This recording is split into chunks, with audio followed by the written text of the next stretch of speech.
Hello, everybody. I'm glad to be here to talk about Animoca brands and what that true digital asset ownership means to us. And just as a start, just want to talk about Animoca as one of the premier companies in the digital asset ownership space. Obviously, NFT and everything has been quite a bit of a hot topic throughout 2021 and then now into 2022. We're one of the high growth companies, have received numerous accolades, and we have quite a few prominent companies within our portfolio, which we can talk and go into a little bit today. We are a global company. We're headquartered in Hong Kong, although we may not even have that concept because we would live in a very global world right now. And we have a footprint all over the world, including Argentina, Sandbox, North America, Europe, Australia, etc. We have various key business units. A lot of people would be aware of the Sandbox, which is one of our leading projects, because we have entered into that space very early. But we also have others that are either emerging or launched already. GameMe launches tokens, so did Quid, and so did Rev Racing, which is a racing game. And then we have Bondly, which is infrastructure, with Blowfish and Anyway, which is AAA. We also have Tower, Limpo, Pixel, etc. So we have quite a few things in our portfolio, and we're continuing to develop either by acquisition or by self-development into launching into NFT projects and ecosystems.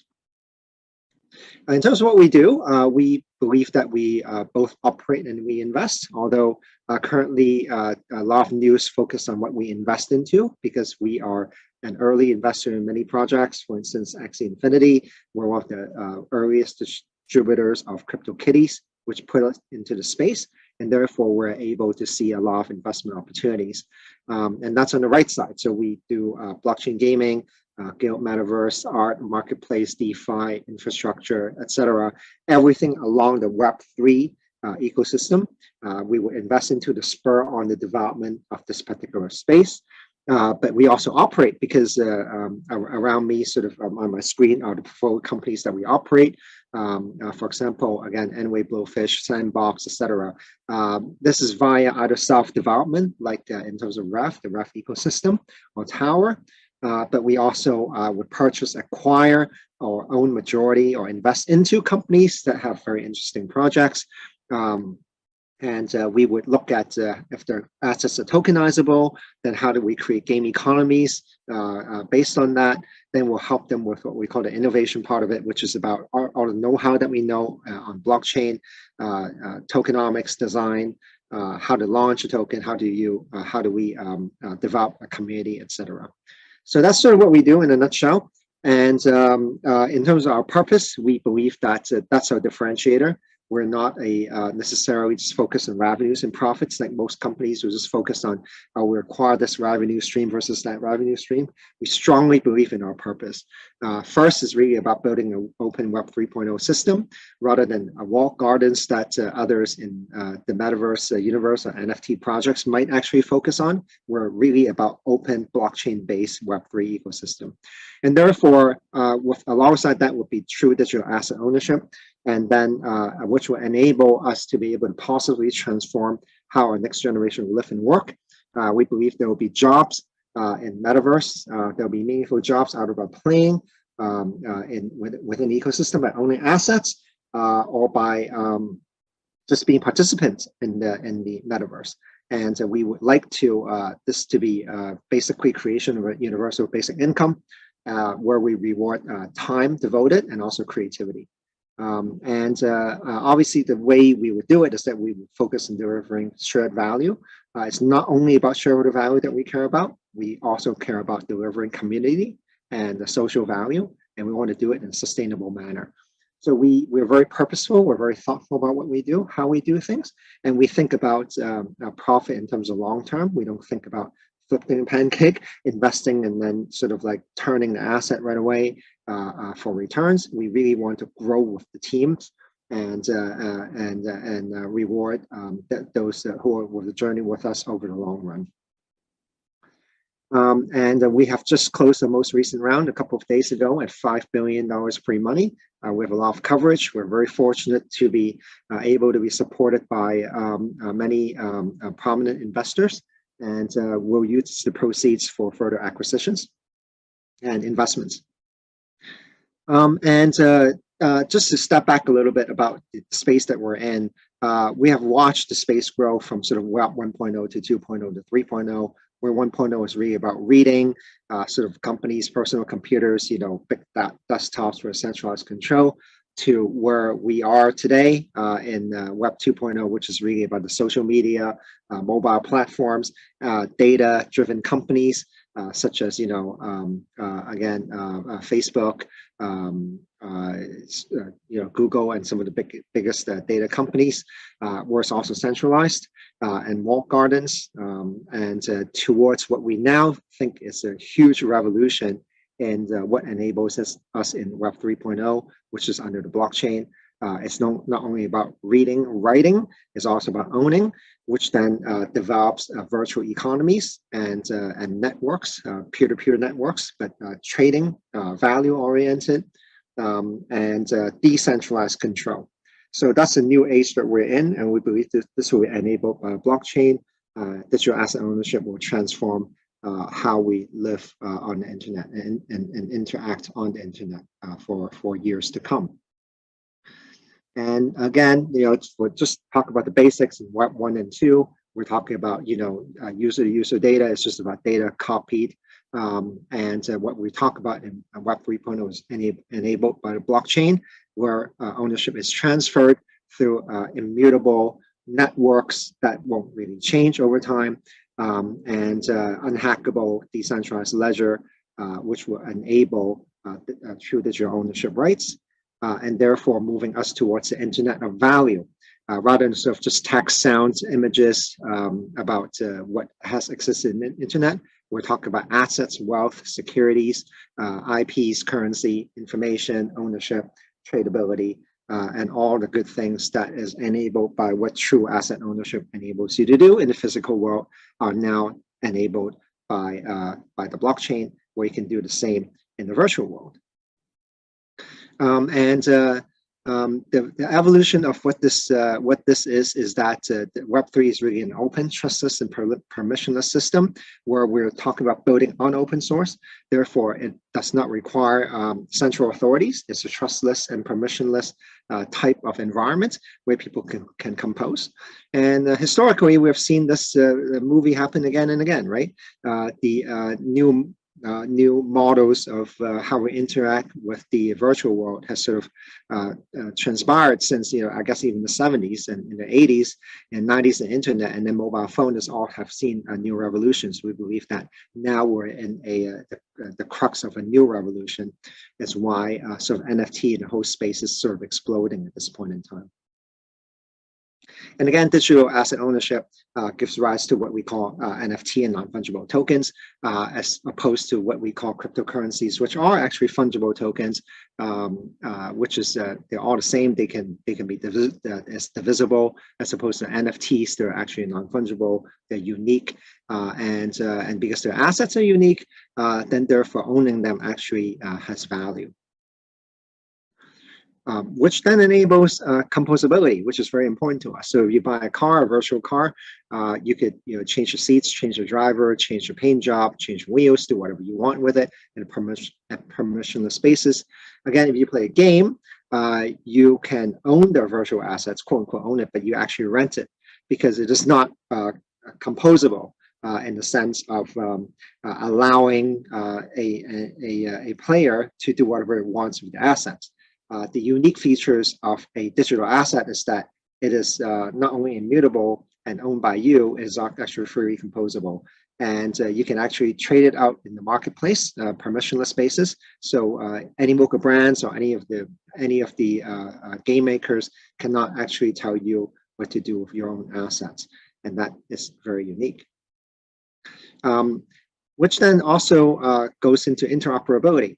In the traditional closed-loop game model, all the assets sit in their own databases, and they are only going to be utilized within that closed system. There is no transfer, and you cannot take a car or sword or weapon out of that particular game system and take it in another system, right? That's almost like needless to say for most gamers out there, which include myself. I've been a gamer all my life.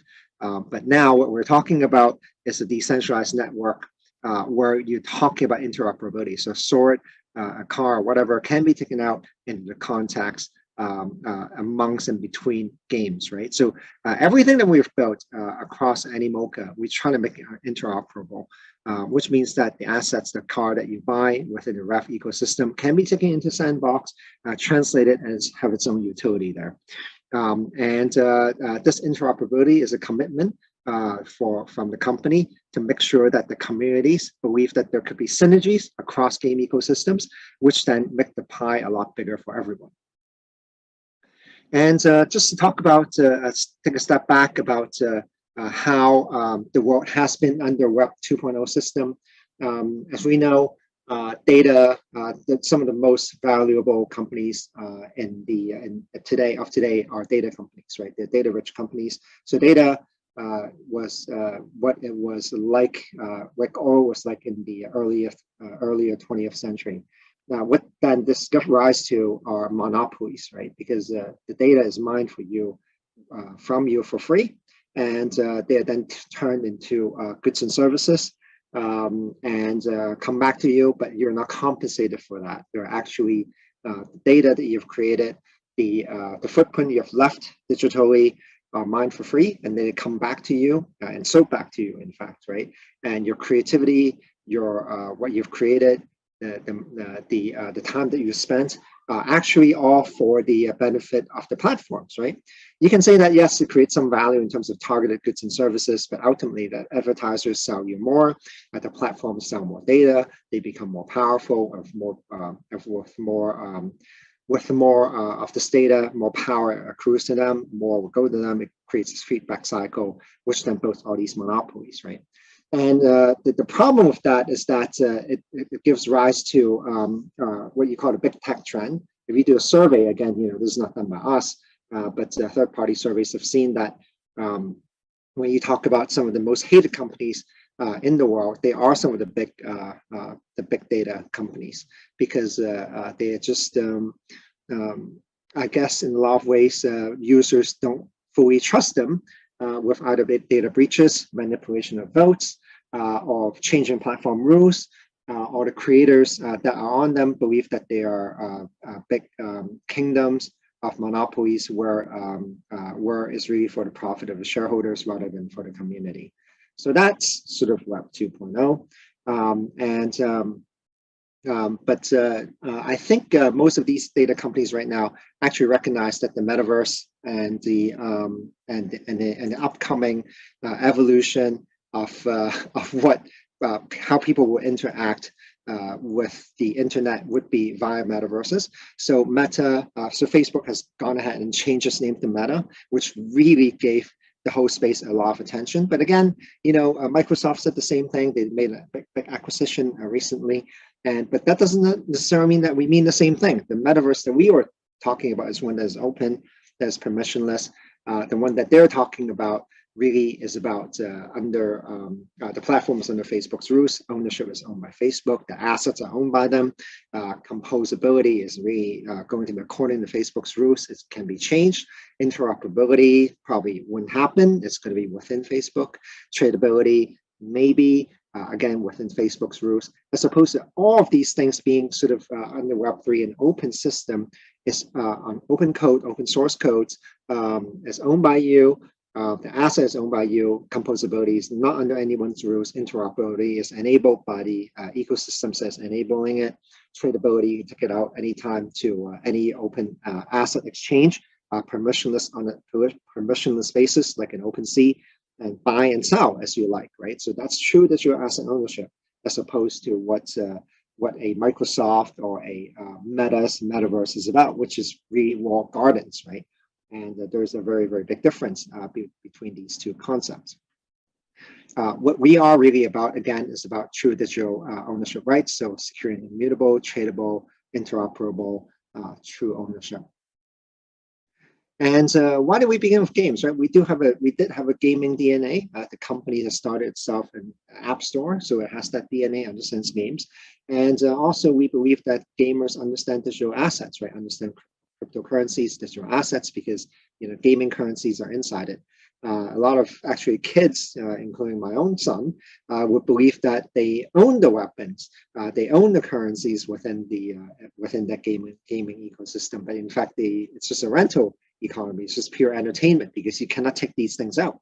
When you're talking about under blockchain, not only do you truly own these assets, including tokens and the currencies and the assets that you own, you can actually take them out, right? It can become monetized, you can get taken out permissionless, you can, and it becomes something that is really part of the economy.